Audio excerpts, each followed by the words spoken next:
Hi guys, ಬೆಳಗ್ಗೆನೇ ಎದ್ದು ಬೇಗ ರೆಡಿಯಾಗಿ ನಮ್ಮ ಬಾವವ್ರ ಮನೆ ದೇವ್ರ ಜಾತ್ರೆ ಇತ್ತು ಅಂತ ಹೇಳ್ಬಿಟ್ಟು ಹೊರಟ್ವಿ. ಅಲ್ಲಿಂದ ಸೀದಾ ಹುಲಿಕಲ್ಲೇಶ್ವರ ದೇವಸ್ಥಾನದ ಹತ್ರ ಬಂದ್ವಿ.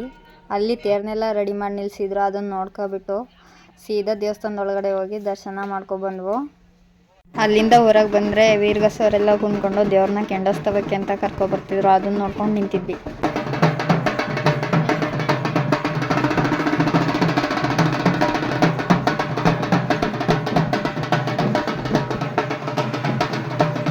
ದೇವರೆಲ್ಲ ಕೆಂಡದ ಗುಂಡಿ ಹತ್ರ ಬಂದ್ವು. ಅದನ್ನು ನೋಡ್ಕೊಂಡು ನಿಂತಿದ್ವು. ಆಮೇಲೆ ನಮಗೂ ಯಾಕೋ ಕೆಂಡ ತುಣಿಬೇಕು ಅನ್ನಿಸ್ತಾ ಆಮೇಲೆ ನಾವು ಹೋಗ್ಬಿಟ್ಟು ಕೆಂಡ ತುಣ್ಕೊಂಡು ಬಂದ್ವಿ.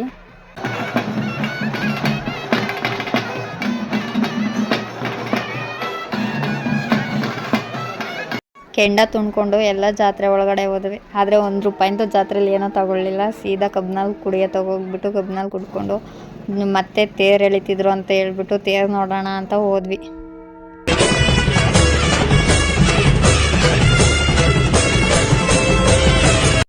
ಅಲ್ಲಿ ಜಾತ್ರೆ ಮುಗಿಸ್ಕೊಂಡು ಸೀದಾ ಪುಷ್ಪಗಿರಿ ಬೆಟ್ಟದ ಕಡೆ ಹೊರಟ್ವಿ. ಅದ್ರ ಮಧ್ಯದಲ್ಲಿ ಹುಲಿಕಲ್ಲೇಶ್ವರ ಜಾತ್ರೆದು ಒಂದು ಶಾರ್ಟ್ ವಿಡಿಯೋ ಹಾಕಿದೀನಿ, ನೋಡ್ಕೊ ಬನ್ನಿ. ಈಶ್ವರ ದೇವ್ರು ಇಲ್ಲಿಗೆ ಬಂದಿದ್ರ?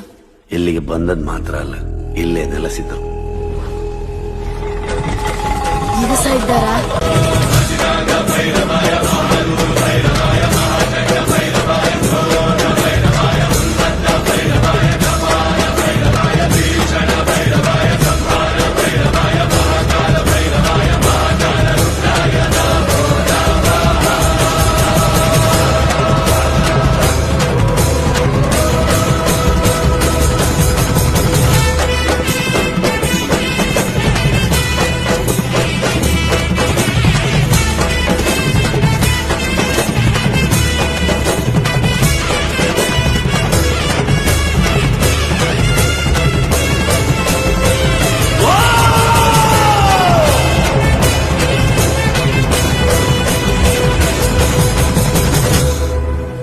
ನಮ್ಮ ಹುಡುಗಿ ಇದೇ ಫಸ್ಟು ಪುಷ್ಪಗಿರಿ ಜಾತ್ರೆ ನೋಡೋಕ್ಕೆ ಅಂತ ಬೆಂಗಳೂರಿಂದ ಇಲ್ಲಿಗೆ ಬಂದಿದ್ಲು. ಅದಕ್ಕೆ ದೇವಸ್ಥಾನೆಲ್ಲ ಸುತ್ತಾಡಿಸ್ಕೊಂಡು ಕರ್ಕೊಂಡು ಹೋದೆ.